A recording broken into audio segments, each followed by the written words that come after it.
into our 2012 Adventure 23 DS. Starting right in the back corner here, we get your power inlet. So as you open that up, you reach on in, you're going to find your power cord. Standard 30 amp end there, most campsites will have that. You can just plug straight on in and you're good to go. We do also provide you with a 15 amp adapter, so if you're looking to plug in at home to charge your batteries or run your fridge, you got the power to do so. Down underneath that, you're going to find your sewer system. So basically this cap here has two little ears on it. Basically you just can press on it and turn it, it'll pop out of there. On the left you get your body waste, on the right you get a liquid waste. So liquid waste is just going to be your gray tank that's going to be filled up from your sinks as well as your shower. Typically going to be your cleanest water, so you'll be dumping that last. Body waste is of course going to be filled in your toilets. Of course going to be the dirtiest water, you'll want to dump that first. Up from there you find the city water inlet. So basically your water hose is just plug into there, turn on the water, and that'll pressurize the lines throughout the unit. Up above that you get your exterior shower. So the key there, you're just going to stick it on in, and we can open her up eventually. There we go. Okay. So you can see you get your hot and cold water there. You get about a 3-foot water hose with the standard head. Once you're done, you're just tucking it back in and locking it back down.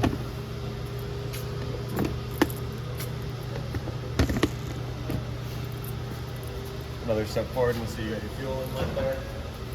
In the slide out, you get these two little compartments there. They're basically just kind of open storage. Okay.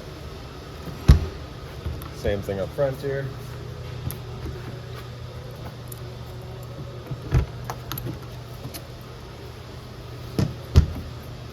This compartment towards the back here is your battery compartment.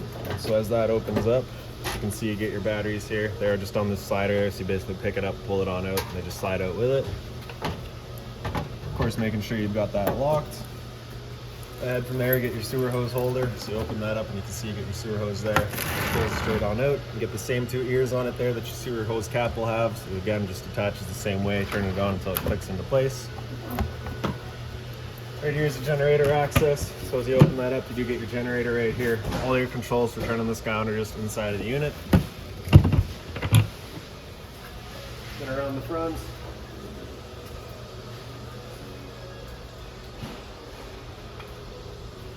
Entry over here, so of course be using that in a minute there.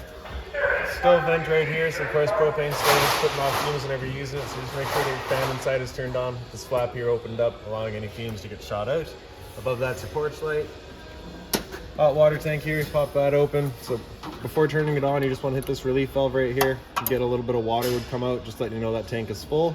The unit is currently winterized, so this tank is currently empty. Turning it on is just the one switch inside. We'll show you that once we get there. Once we get inside and fire it up, we'll go over reset procedure, and the button that I'll refer to is just right here. Once you're done, just closing it back down, lock it with the keyway.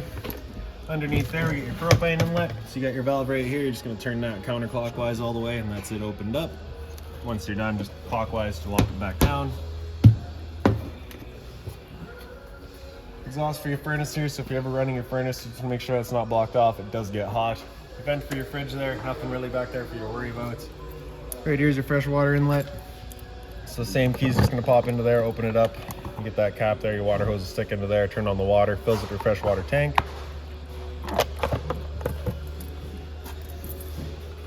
And then this back storage compartment here.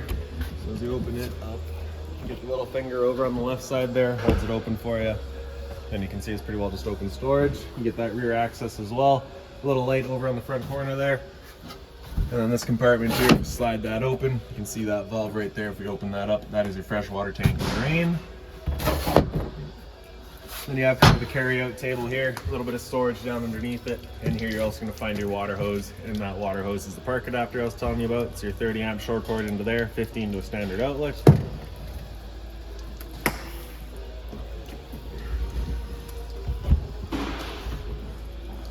And then in the back of the unit, you can just see that rear access to that storage compartment we were just in. Kind of down beside it, you get a sewer tank flusher.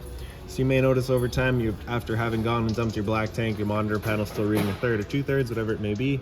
Typically, it's just some debris inside of the tank hanging between the probes. So what you'll do is just take your water hose and plug it into here, open up that black valve, turn on the water, and that'll just flush out that tank and remove any sort of debris that could be causing that issue. Spare tire there as well. Straight up from there, you'll see you do have a rear view camera. Now we'll make our way inside of the unit. The door just opens up. It is on a strut, so it's only going to open about, oh, sorry, no, the strut's been removed, so it will open all the way. Step down here, you're just gonna pull that guy up and out. There's your step. Then we can come inside. First things first is right on the right there, we get your fire extinguisher. So that's standard, pull the pin, point, and shoot. Down on the wall beside it, you got your controls here. So on top, you can see over to the left, that's electric drive. Over to the right would be manual. So we of course got power, so we're gonna leave it electric.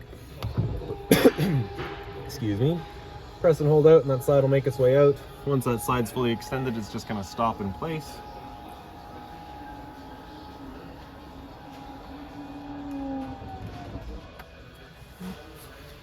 Up from there, over on the right here, you get your generator control. So this switch is also at the generator itself. Basically just pressing and holding the bottom until that red light lights up. And that's it then primed. Press and hold start.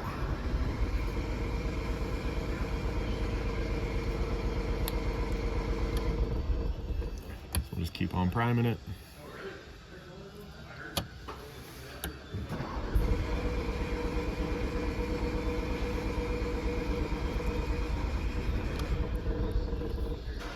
One more.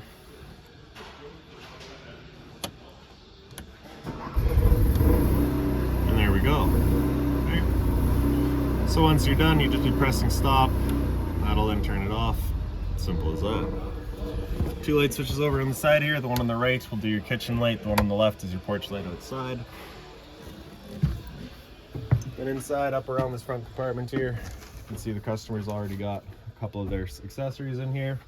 But this panel right here, typically for travel, would be flipped up, pushed towards the front. That way you just kind of got the open space here.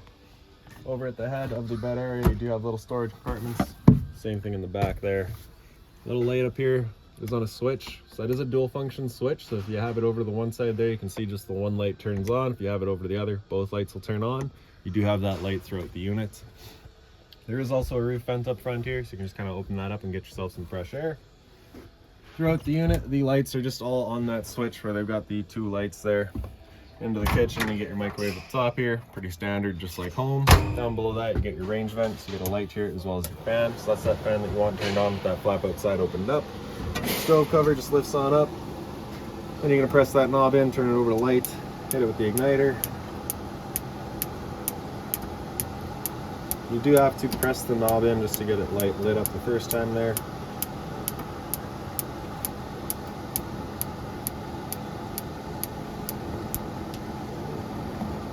Once you're done, just turning them all back off and close it back down. Beside that's your sink. Same cover just flips on up, and then you can kind of lift it up, put it wherever you like it. Up in here, you get another little light just on its own switch in the back there. Up above that, you kind of get this open storage. That little book right there has got all of your owner's manuals in it, any remotes, anything like that for the unit you'll find right in there. That plug-in in the back is for the microwave.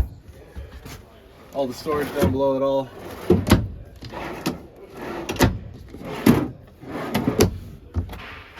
Is under the sink. Just be mindful of your drains and your water lines there. This compartment here, if you open that up, gives you access to that hot water tank.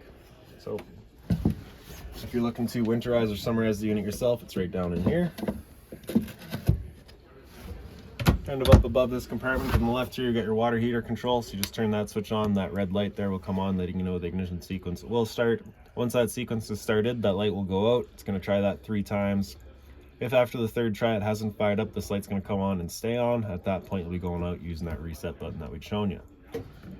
Stood right here, you can hear the click of the igniter and the whir of the flame. We know that tank is good. Monitor panel beside it, so you're just hitting test there and you can see all your current levels. So our battery is currently charging.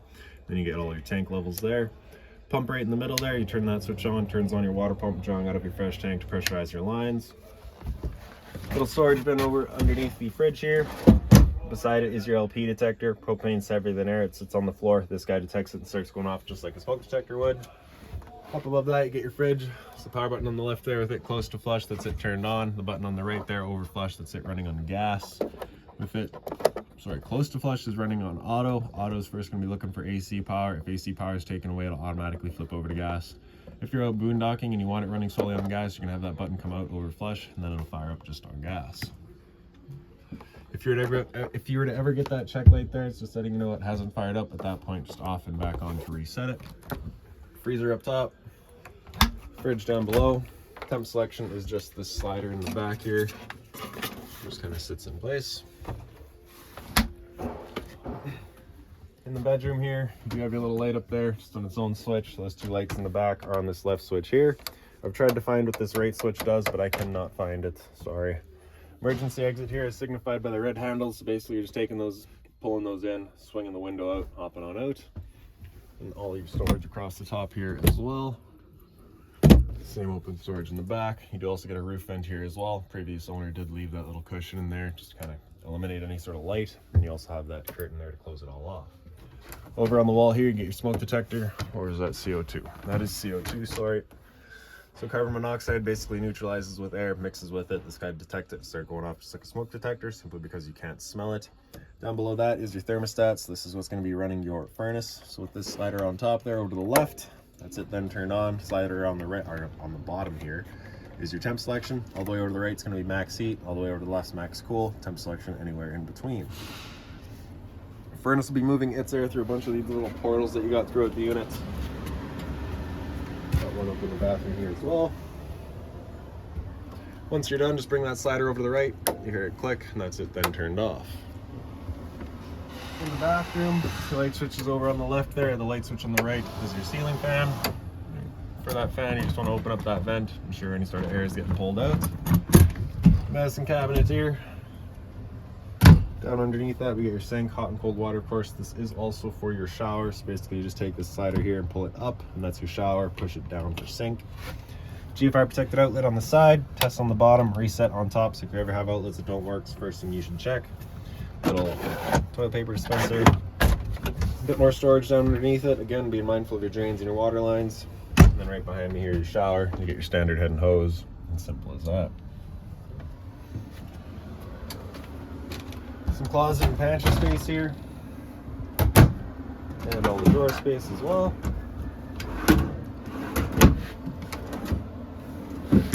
And kind of right underneath the bed here, you get your converter. Press it on the right side there and it pops on open. All of your breakers on the top. Whenever a breaker breaks, it sits in the middle, so just turn it off and then back on to reset it. And on the left side there, you get all of your fuses.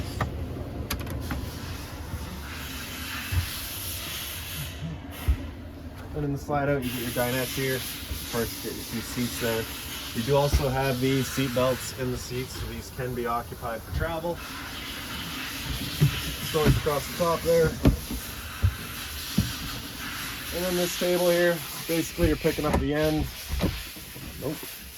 You got a little lock underneath here. You're gonna undo that, and then you pick up the end and push it down. Kind of sits into place once we get these cushions out of the way, and then you take your 2 side cushions to fill in the middle, and there's your bed. And then as you can see, it comes right back up. You lock it back into place, and then it stays up there for you.